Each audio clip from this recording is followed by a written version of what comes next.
Assalamualaikum warahmatullahi wabarakatuh.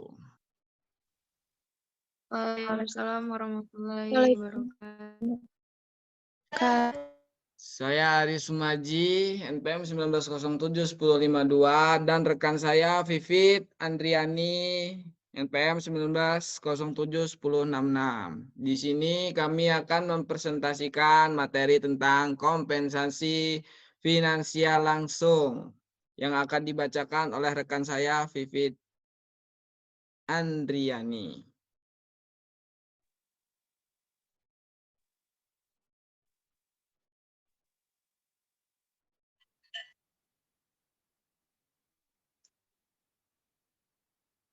Pengertian. Kompensasi adalah merupakan kontraprestasi terhadap penggunaan tenaga yang telah diberikan oleh tenaga kerja, atau kompensasi merupakan jumlah paket yang ditawarkan organisasi kepada pekerja sebagai imbalan atas penggunaan tenaga kerjanya. Wibowo, tahun 2007.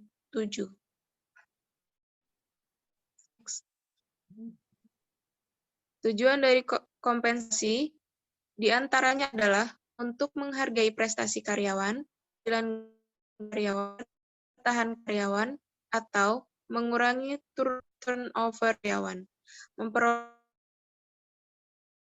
memenuhi peraturan-peraturan.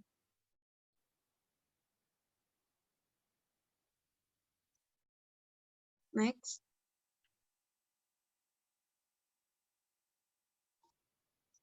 Pengelompokan kompensasi. Yang pertama, kompensasi finansial langsung. Kompensasi ini meliputi segala macam imbalan pekerjaan yang berwujud uang, antara lain gaji, macam-macam tunjangan, THR, keagamaan, insentif, bonus, komisi, pembagian laba perusahaan, opsi saham, dan pembayaran prestasi. Yang kedua, kompensasi finansial tidak langsung. Jenis kompensasi ini juga berwujud uang yang dikeluarkan perusahaan namun tidak diberikan langsung kepada karyawan, melainkan melalui pihak ketiga. Misalnya, perusahaan mengikut karyawan dalam program perlindungan kesehatan. 3. Kompensasi non-finansial. Kompensasi ini tidak berwujud atau terkait dengan uang, namun bernilai positif atau berharga bagi karyawan. Contohnya adalah pelatihan karyawan, lingkungan kerja yang nyaman, supervisi yang kompeten dan profesional, tim kerja sportif, jenjang karir pasti, penghargaan terhadap prestasi, cuti lebih atau jam kerja fleksibel. Untuk selanjutnya saya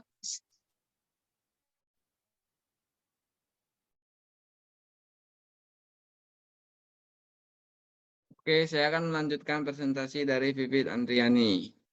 Komponen program kompensasi.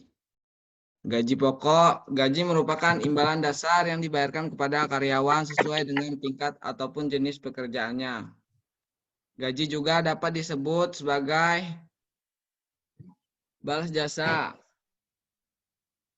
Balas jasa dalam bentuk uang yang diterima karyawan sebagai konsekuensi dari kedudukannya sebagai seorang karyawan yang memberikan sumbangan tenaga dan pikiran dalam mencapai tujuan organisasi atau perusahaan. Tunjangan. Tunjangan merupakan pembayaran yang dilakukan secara tetap atau teratur yang akan diberikan kepada karyawan beserta keluarganya yang dibayarkan bersamaan dengan gaji pokok. Yang ketiga, insentif. Insentif ini merupakan tambahan gaji di luar gaji pokok yang telah diberikan oleh perusahaan.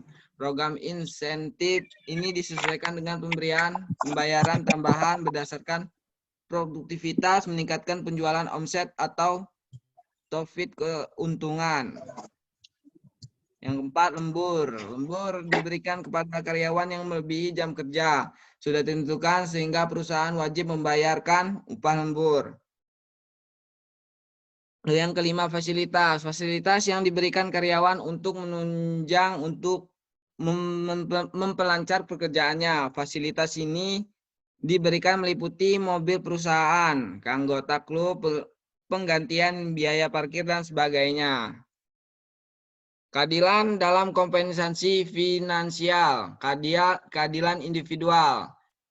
Teori keadilan diformulasikan oleh John Stack Adams 1965, berusaha menerangkan proses bagaimana seorang individu terpuaskan atau tidak terpuaskan terhadap suatu kompensasi. Kanunggo 1992, pada peristiwa di mana seorang individu tidak puas. Teori keadilan memprediksikan perilaku di mana seorang individu mungkin akan mencari jalan lain untuk menurunkan ketidakpuasan yang dirasakannya. Keadilan internal. Keadilan internal merupakan suatu kriteria keadilan dari kompensasi yang diterima karyawan dari pekerjaannya, dikaitkan dengan nilai internal masing-masing pekerjaan. Yang lebih disukai hati karyawan yang dengan kualifikasi lebih tinggi dalam perusahaan haruslah diberi kompensasi yang lebih tinggi pula. Smith 1990.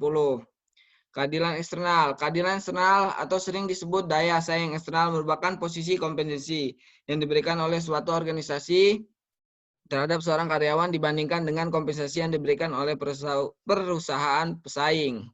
Tentunya untuk seorang karyawan dengan suatu pekerjaan yang bernilai sama. Survei kompensasi. Survei kompensasi adalah aktivitas untuk memperoleh data mengenai jumlah yang dibayar perusahaan-perusahaan lain untuk jabatan atau kelas jabatan tertentu dalam pasar tenaga kerja tertentu. Organisasi-organisasi menggunakan survei untuk dua alasan dasar. Mengidentifikasi posisi relatif terhadap pesaing dalam pasar tenaga kerja. Mencari masukan guna menyusun agar dan struktur kompensasi. Organisasi besar secara rutin melaksanakan survei kompensasi yang biasanya menunjukkan gaji rendah, tinggi, dan rata-rata untuk posisi tertentu. Metode evaluasi jabatan, metode ranking metode. Metode ranking memang simpel atau praktis, yaitu hanya dan membandingkan setiap jabatan yang di dalam organisasi perusahaan dengan melihat kemampuan yang dipersyaratkan, effort, fisik, dan mental, tanggung jawab, kondisi pekerjaan. Sedangkan yang menjadi kekurangan dari metode ini adalah metode ini dapat digunakan oleh organisasi yang relatif besar dengan jumlah jabatan yang bervariatif. Mode klasifikasi. Classification metode. Metode klasifikasi ini adalah dengan menetapkan jabatan-jabatan pada grade atau kategori tertentu yang telah dibuat sebelumnya atau yang sudah menjadi standar, kemudian dibandingkan apakah sudah sesuai atau tidak, dan proses terus dilakukan sampai betul-betul sesuai. Metode perbandingan. Faktor metode ini membandingkan faktor-faktor suatu jabatan, biasanya dikompensasi, dan jumlah faktor yang dibandingkan tidaklah banyak, biasanya 4 atau 5 faktor. Dan biasanya dibandingkan adalah kemampuan, effort, fisik dan mental, tanggung jawaban, dan kondisi pekerjaan. Metode poin metode. Metode poin metode ini merupakan poin tertentu kepada faktor-faktor suatu jabatan seperti kemampuan, effort, fisik dan mental, tanggung jawab, dan kondisi pekerjaan. Kemudian seluruh hasil penilaian pada setiap faktor dijumlah sehingga dapat jumlah total poin tertentu. Semakin tinggi jumlah poin, semakin tinggi juga nilai jabatannya. Penetapan harga jabatan. Apa itu penetapan harga pekerjaan? Penetapan harga pekerjaan dapat didefinisikan sebagai proses untuk menentukan nilai upah atau upah yang optimal tergantung pada pekerjaan yang dilakukan karyawan dalam organisasi dibandingkan dengan faktor internal maupun eksternal. Pembayaran berbasis kinerja. Pembayaran berbasis kinerja adalah sistem penghargaan keuangan untuk karyawan di masa sebagai atau semua kompensasi mereka terkait dengan bagaimana kinerja mereka dinilai terhadap kriteria yang ditetapkan. Pembayaran berbasis keterampilan. Di antara keuntungan dari pembayaran berbasis keterampilan adalah sebagai berikut. Adanya kepuasannya kerjaan dengan memecah klasifikasi pekerjaan yang sempit, fleksibilitas meningkatkan dengan mendorong kinerja, berbagai tugas klasifikasi, pekerjaan yang lebih sedikit, rotasi pekerjaan.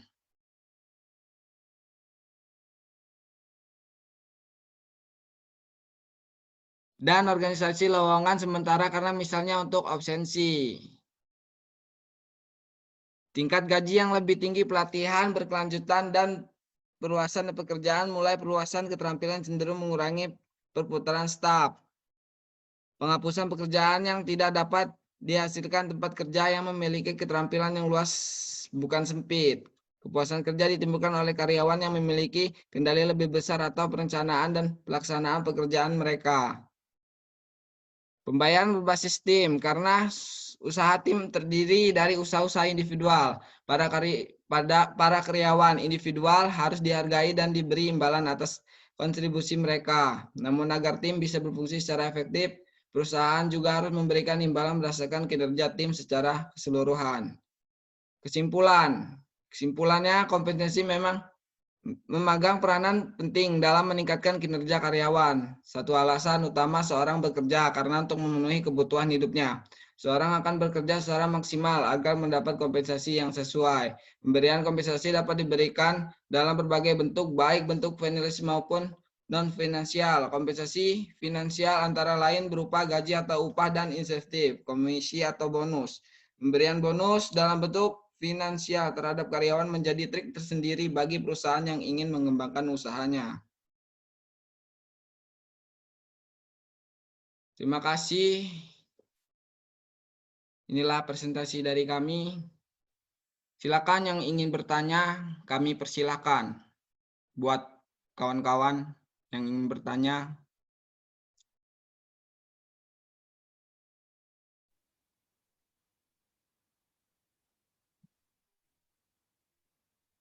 Mas Haji, saya Oke, Diki Wardana bentar Ki. ingin Bentar. bertanya. Ya, bisa dicatat Pit. Ya, Ya Ki, silakan Ki.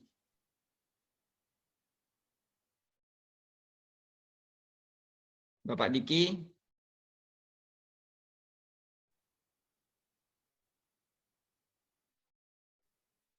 jelas Ci. Oke, ya Oke, tadi jelas, Kak. ingin bertanya ya. Ya, Oke, kami Ini persilakan. mau langsung dijawab atau gimana nih? Enggak, ya. boleh langsung dijawab, Mbak.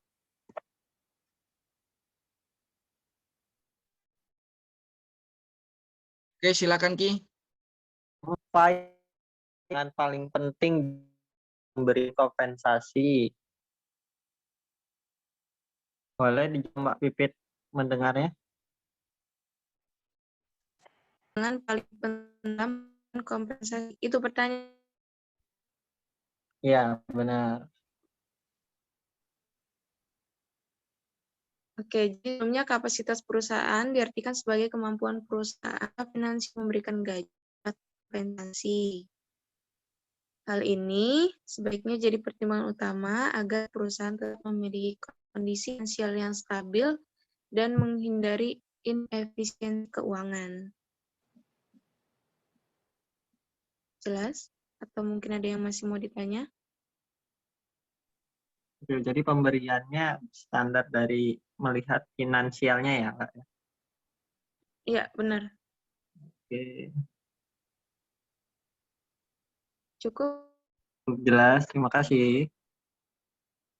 Buat yang lain. Sama. Buat teman-teman yang lain, kalau mau nanya masih ada waktu.